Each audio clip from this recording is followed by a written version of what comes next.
My dear friends, today, let us take a long and gentle journey into the way the Buddha lived, the way he approached food, and the vision he offered about eating, desire, balance, and mindfulness. As you listen, allow your mind to soften, your breath to settle, and your awareness to open. This is not only about food, it is about life, intention, and the training of the heart. When we look at the Buddha's early life, we see a prince surrounded by abundance. Every dish, every luxury, every comfort was available. He tasted the world of indulgence, yet he found no peace there. Later, he tried the opposite extreme. He starved himself, punished the body, pushed himself until he collapsed from weakness. But there too, he found no freedom.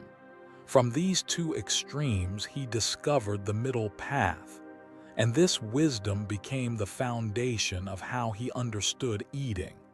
Food was not the enemy. Food was not entertainment. Food was simply nourishment, taken with purpose, taken with gratitude, taken with awareness. When he accepted the bowl of milk rice from Sujatha, he regained his strength, clarity returned, and soon after he attained enlightenment. That moment teaches us something profound. The body is not to be worshipped or tortured. It is to be maintained wisely so the mind can awaken. After enlightenment, his lifestyle around food became simple, disciplined, and deeply mindful. Every morning, monks walked silently for alms, accepting whatever was given, sweet, bland, spicy, soft, bitter. They did not request, they did not select.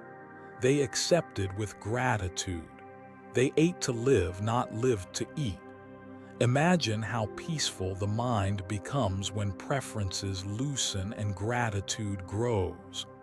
The Buddha encouraged reflection before every meal, to eat not for craving, not for pleasure chasing, not for beautifying, not for indulgence, but to maintain the body, to sustain life, and to support practice.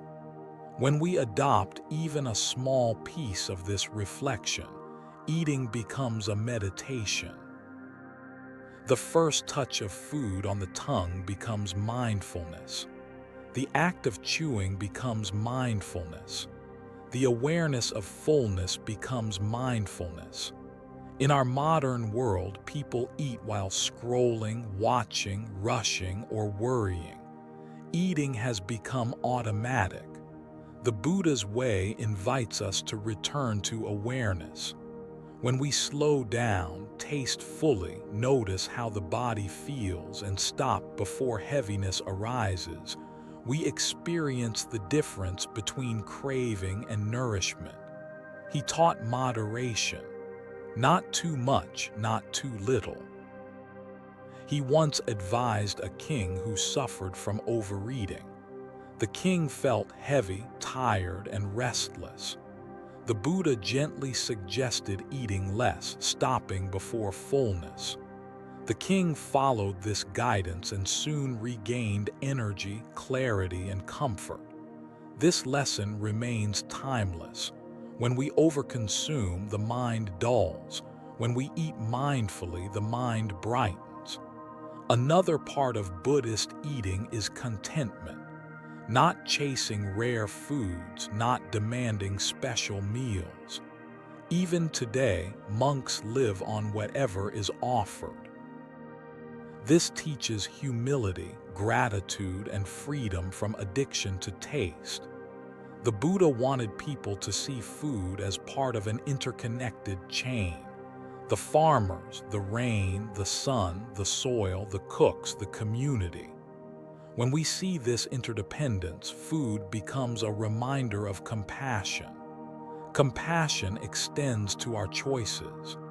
Eating with awareness of harm, eating with respect for life, and choosing what supports health and kindness. These are all expressions of wisdom. Whether vegetarian or not, the intention matters. Awareness matters. Kindness matters. The Buddha also understood that eating habits reveal the mind. Some eat quickly because the mind rushes. Some eat excessively because the mind seeks comfort or escape. Some eat mindlessly because the mind is distracted. When we examine our relationship with food, we often discover our relationship with craving, stress, and emotion. He encouraged observing how we feel before, during, and after eating. Notice if hunger is true hunger or emotional hunger. Notice if the body feels energized or heavy afterward. Notice if the mind becomes calm or agitated. The body is honest.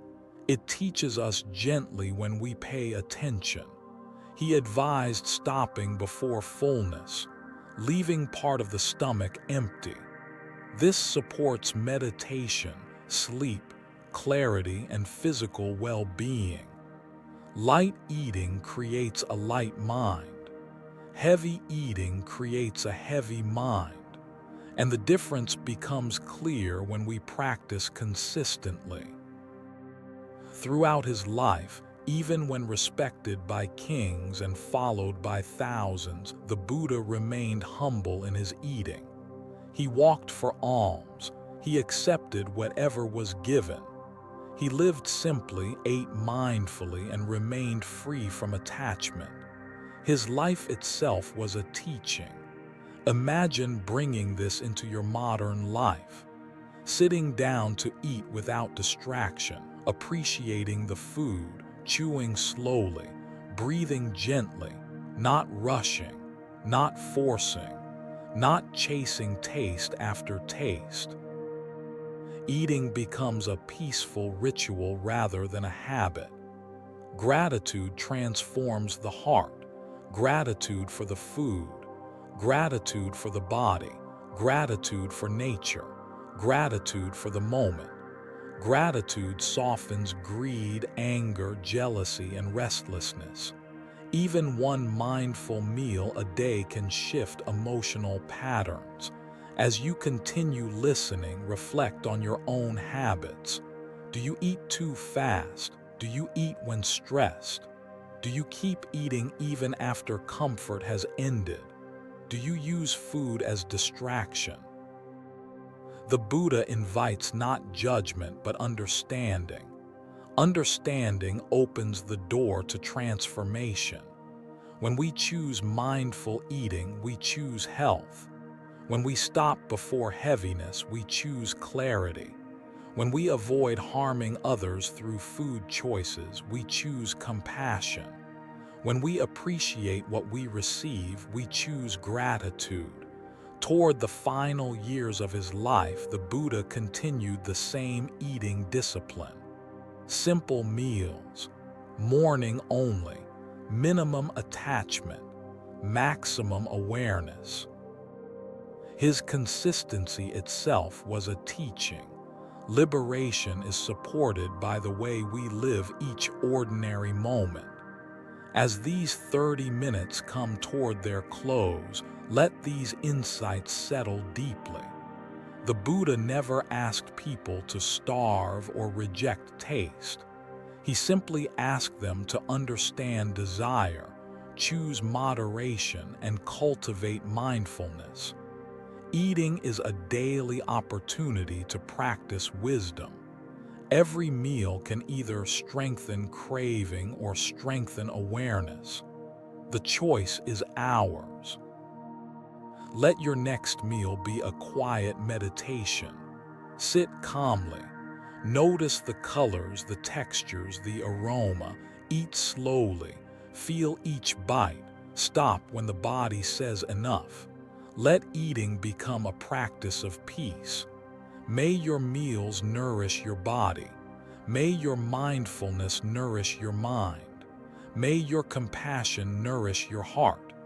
May your life move toward balance, simplicity, and clarity. Namo Buddhaya.